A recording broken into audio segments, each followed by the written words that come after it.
Last video में projectile motion से related 4 important special case करने के बाद आज की इस वीडियो में हम प्रोजेक्टाइल मोशन से ही रिलेटेड 3 और स्पेशल केसेस डिस्कस करने वाले हैं। और आज की वीडियो का जो पहला स्पेशल केस है that is special case number 5, वो होने वाला है range is same for a pair of complementary angles.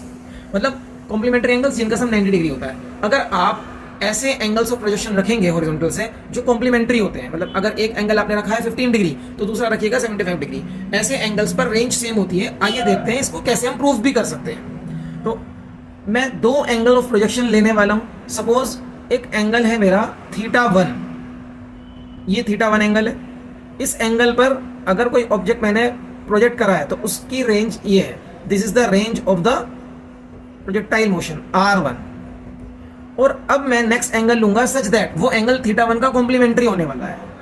तो अगर θ1 लेस देन 45 है तो वो ग्रेटर देन 45 ही होगा। This is θ2। इस एंगल पर अगर मैं प्रोजेक्ट करता हूं तो रेंज इक्वल आ गई है, R2 रेंज भी उतनी है जितनी R1 है।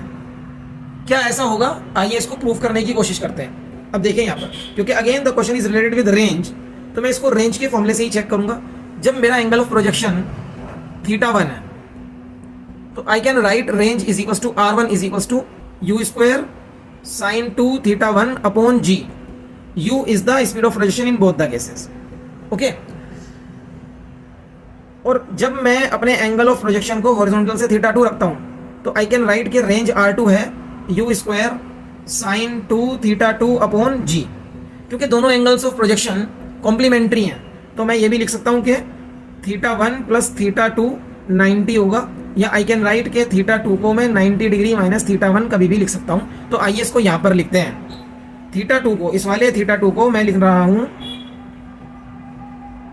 U² sin 2 90 minus θ1 upon G। R2 is equals to U² sin 2 को अंदर ले जाते हैं तो ये हो जाता है 180 माइनस 2 θ1 अपॉन G। अब एक प्रॉपर्टी होती है कि साइन 180 माइनस ए अगर है, साइन 180 माइनस ए, मैं यहां लिख कर दिखा देता हूं आपको। साइन 180 माइनस ए ट्रिग्नोमेट्री की प्रॉपर्टी है कि ये साइन ए ही होता है। Same property we can use over here. और जैसे ही हम प्रॉपर्टी यूज करेंगे U² साइन 180 माइनस 2 θ1 को I can write sine 2 θ1 upon G। Check करिए इसको इक्वेशन नंबर 1 से, ये R1 ही आ गया। It means R2 is equal to R1। R2 is equal to R1 prove हो गया कब? जब दोनों एंगल ऑफ प्रोजेक्शन कैसे हैं? कॉम्प्लीमेंट्री एंगल्स हैं। और याद रखिए कॉम्प्लीमेंट्री एंगल्स में अगर एक एंगल 45 से कम है तो दूसरा 45 से ज्यादा होता है। आप ये भी कह सकते हो कि कॉम्प्लीमेंट्री एंगल अगर एक है θ1 is equal to 45 minus alpha तो दूसरा एंगल होगा θ2 45 प्लस अल्फा। ऐसे एंगल्स को कॉम्प्लीमेंट्री एंगल्स कहते हैं। नेक्स्ट स्पेशल केस क्या होने वाला है? नेक्स्ट स्पेशल केस हम डिस्कस कर रहे हैं प्रोजेक्टाइल का। We want to find out instantaneous velocity of the particle जो अभी प्रोजेक्टाइल मोशन कर रहा है किसी गिवन टाइम t पर। टाइम गिवन है हमें यहाँ पर, टाइम इज गिवन। सपोज ये पार्टिकल यहां से होता हुआ यहां आ गया किसी पॉइंट p पर, इसको जूम कर देते हैं, किसी पॉइंट p पर आ गया है। अभी पार्टिकल यहां, इसकी इंस्टेंटेनियस वेलोसिटी कैलकुलेट करने के लिए मैं इसका वेलोसिटी का डायरेक्शन मार्क कर देता हूं। Velocity will be tangential to the path of the projectile. अभी इस वेलोसिटी को मैं v मान लेता हूं कि अभी यहां पर टाइम t है, t पॉइंट है, यहां पर टाइम t है। And let this velocity makes an angle alpha with the horizontal. और ये यहां पर वर्टिकल डायरेक्शन हमने मार्क कर लिया है। अब यहां पर इसके कंपोनेंट लेते हैं। ये वाला कंपोनेंट मैं लिख सकता हूं vx एंड दिस कंपोनेंट, क्योंकि ये y डायरेक्शन में है, इसको मैं लिख सकता हूं vy। ओके।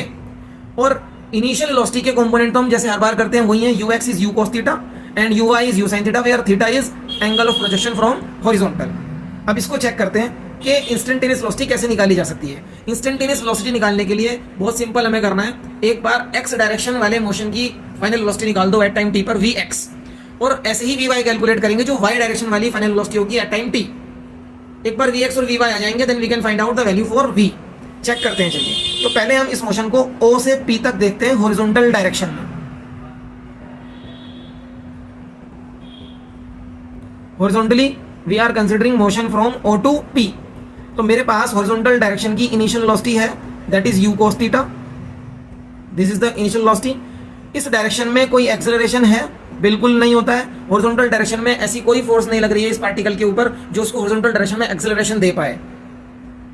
ऑल्सो इस डायरेक्शन में मुझे जो टाइम मिला है वो t है और मुझे कैलकुलेट करना है vx, तो I can use the equation of motion v is equals to u plus a t for x direction, v is equals to u plus a t. अब क्योंकि ध्यान से देखो इस डायरेक्शन में एक्सेलरेशन जीरो होता है तो ये वाला पूरा टर्म जीरो हो जाएगा और फाइनली मुझे मिला vx is equals to ux। इसका मतलब ये हुआ कि हॉरिजॉन्टल डायरेक्शन की वेलोसिटी हमेशा कांस्टेंट रहती है फॉर प्रोजेक्टाइल मोशन। ये बहुत इंपॉर्टेंट रिजल्ट है, इसको आप मार्क कर सकते हो कि vx हमेशा कांस्टेंट रहेगा। रीजन क्योंकि हॉरिजॉन्टल डायरेक्शन में कोई एक्सेलरेशन नहीं होता है। तो अब मैं यहां से लिख सकता हूं vx is equals to u cos theta, क्योंकि ux की वैल्यू यू कॉस थीटा है। इसको आप इक्वेशन नंबर 1 कह सकते हो यहां पर। अब हम इसको सॉल्व करने वाले हैं ऐसे ही वर्टिकल डायरेक्शन के लिए। मोशन को सॉल्व करेंगे वर्टिकली o से p तक ही। अगेन uy की वैल्यू मुझे मालूम है, u साइन थीटा है। इस डायरेक्शन में एक्सेलरेशन होता है, एक्सेलरेशन ड्यू टू ग्रेविटी, और वो नीचे की तरफ है, मतलब माइनस y एक्सिस की तरफ है, तो मैं उसको लिखूंगा minus g। Acceleration due to gravity always x vertically downward, ये आप याद रखिएगा हमेशा। टाइम अगेन मुझे मिला है t और I need to find out the value of vy। तो same equation, first equation of motion v is equals to u plus a t इस डायरेक्शन में, लेकिन एक्सेलरेशन जीरो नहीं होता है। तो इस डायरेक्शन की मतलब y component of the velocity projectile motion का हमेशा चेंज होता रहता है। तो अभी ए वाई की जगह अगर मैं माइनस जी लगा दूं तो I am getting the answer, u y की जगह पर u sine theta, a y को अगर माइनस जी रखेंगे तो ये हो जाता है you sine theta minus G T. This is second equation. अब आप खुद ही सोचिए, vx और vy दो वेलोसिटीज हैं 90 डिग्री पर, ये दो वेक्टर हैं, इनका रिजल्ट है v। तो v अगर आपको कैलकुलेट करना है तो आपको कुछ नहीं करना है, vx square plus vy square under the 90 degree है ना, क्योंकि आगे वाला टर्म आएगा 2vx vy cos 90, वो जीरो हो जाएगा, तो वेक्टर एडिशन कर देना है। इस फॉर्मूले में अगर आप vx और vy की वैल्यू लगाओगे तो आपको इंस्टेंटेनियस वेलोसिटी मिल जाएगा। This is the formula for instantaneous velocity, याद कर लीजिएगा इन दोनों इक्वेशंस के साथ में। अगर आप इसके साथ में एंगल भी निकालना चाहते हो कि अभी इस इंस्टेंट पर जो वेलोसिटी है वो हॉरिजॉन्टल से क्या एंगल बनाती है, tan अल्फा, उसको सॉल्व करने के लिए आप vy की वैल्यू और vx की वैल्यू vy अपॉन vx कर सकते हो। क्योंकि आपको मैं यहां दिखा देता हूं, देखिए ये वाला ट्राइंगल ध्यान से देखिए, इन दिस ट्राइंगल, इस ट्राइंगल को अगर आप ध्यान से देखेंगे, ये वाला ट्राइंगल मैंने रेड कर दिया है।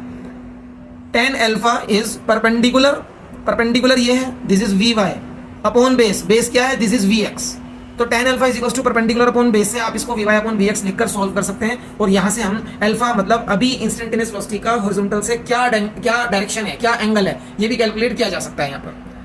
आफ्टर दिस स्पेशल केस, आज हमारा थर्ड मतलब in total 7th special case क्या होने वाला है कि स्पीड ऑफ लैंडिंग जो भी होगी वो स्पीड ऑफ प्रोजेक्शन के बराबर ही होती है। अगर मैंने अपने प्रोजेक्टाइल को u स्पीड से प्रोजेक्ट करा है तो जब वो लैंड करेगा यहाँ पर, जब वो लैंड करेगा तो उसकी स्पीड जो भी होगी, let that speed is v, वो स्पीड u के इक्वल ही आनी है। और इसके साथ साथ ये भी है कि एंगल ऑफ लैंडिंग और एंगल ऑफ प्रोजेक्शन भी बराबर होते हैं। एंगल ऑफ प्रोजेक्शन अगर थीटा है और एंगल ऑफ लैंडिंग अगर अल्फा है तो ये alpha is equal to theta आएगा। इसको हम बहुत आराम से, बहुत इजीली, जो अभी हमने लास्ट स्पेशल केस करा है उससे सॉल्व कर सकते हैं। देखो vx तो कांस्टेंट ही है ना, ये तो कांस्टेंट है, ये तो चेंज नहीं होता है। Horizontal component of velocity never changes, याद रखिएगा, horizontal component of velocity never changes for projectile motion.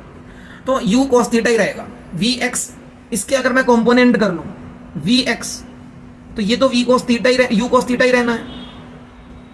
लेकिन vy जो पीछे इक्वेशन आई है, मैंने आपको बोला है याद कर लीजिए, u sin theta minus G T, तो u sin theta minus G T. अब आप देखो टाइम क्या हो गया, टाइम हो गया इसका कंप्लीट टाइम ऑफ फ्लाइट, और टाइम ऑफ फ्लाइट का जो फॉर्मूला होता है वो होता है, तो मैं यहाँ पर टाइम ऑफ फ्लाइट लिख सकता हूँ ना, माइनस जी, ये टाइम है टाइम ऑफ फ्लाइट, उसका फॉर्मूला होता है 2u sin theta upon g।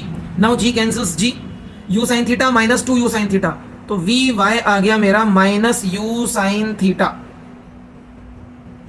vy vx। अभी आपको फाइनल वेलोसिटी निकालनी है, जैसे मैंने अभी बताया, आप यहां से निकाल सकते हैं vx square plus vy square. vx की वैल्यू u cos थीटा रखेंगे, u sin थीटा रखेंगे, वो माइनस से स्क्वायर करोगे तो वो भी प्लस हो जाएगा, एंड अल्टीमेटली आप देख सकते हो कि ये आंसर आएगा u square under the root, मतलब v का जो मैग्नीट्यूड है वो u आ गया है। तो speed of landing is equal to speed of projection finally calculate हो गया है हमारा। इसी तरीके से अगर मुझे ये एंगल कैलकुलेट करना है, अभी मैंने आपको बताया tan अल्फा क्या हो सकता है, vy अपॉन vx।